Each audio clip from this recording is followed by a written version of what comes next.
Kenaikan BPJS yang diambil Jokowi dinilai sebagian besar rakyat merupakan beban di tengah pandemi. Langkah yang diambil Jokowi sangat tidak tepat dan mencerminkan pemimpin yang tidak pro rakyat kecil. Meskipun kenaikan BPJS akan diberlakukan tanggal 1 Juli 2020 mendatang, namun hal itu sudah banyak menuai kontrak di kalangan masyarakat, terlebih lagi dalam situasi ekonomi yang seperti sekarang ini.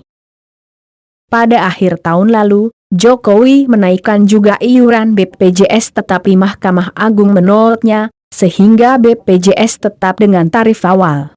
Menurut berita yang beredar, Jokowi disibukkan dengan diingat program Kartu Prakerja, padahal uang untuk program Kartu Prakerja bisa digunakan untuk menutup defisit BPJS dan penanganan COVID-19.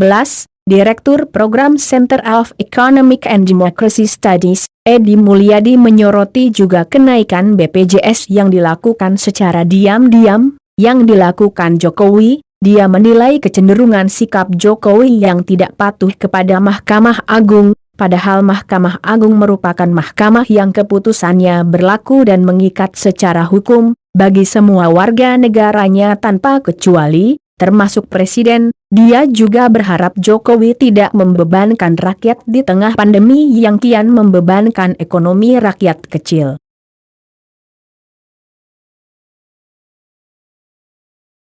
Pendapat serupa juga diucapkan oleh tokoh lain yaitu Direktur Eksekutif Political and Public Policy Study, Jerry Massey. Dia menilai kebijakan Jokowi hanya akan membebani rakyat di tengah kesulitan ekonomi.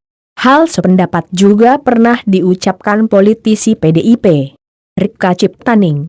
Dia mengungkapkan ketidaksetujuannya kenaikan iuran tersebut yang justru mempersulit rakyat.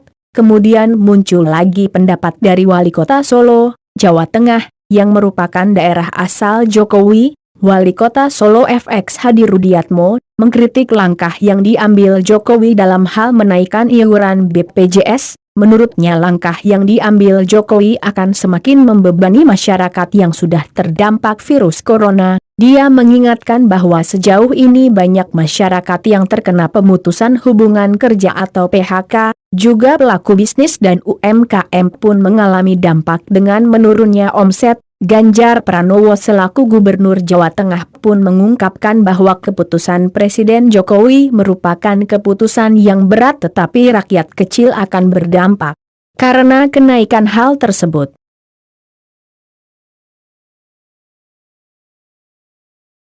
Kebijakan Jokowi ini mengundang protes sejumlah kalangan, padahal kenaikan iuran BPJS sempat dibatalkan Mahkamah Agung. Begitupun kritik yang disampaikan oleh Direktur Portal Nu, Syafiq Ali. Menurut pendapatnya, selama ini Presiden Jokowi hanya mendengarkan golongan masyarakat dari kelas menengah ke atas, sehingga keputusan yang dia buat tidak tepat sasaran. Dia pun mengatakan bahwa peserta BPJS adalah golongan masyarakat kelas menengah ke bawah. Demikian pula kritikan dari Ketua Umum Partai Demokrat, Agus Harimurti Yudhoyono. Dia pun berpendapat bahwa benar anggaran BPJS sedang defisit, tetapi tidak dengan cara menaikkan iuran BPJS. Menurut Agus, pemerintah masih bisa alokasi anggaran pembagian infrastruktur yang tidak mendesak untuk menutupi kebutuhan 20 triliun rupiah untuk kebutuhan BPJS. Dengan begitu iuran tidak perlu dinaikkan.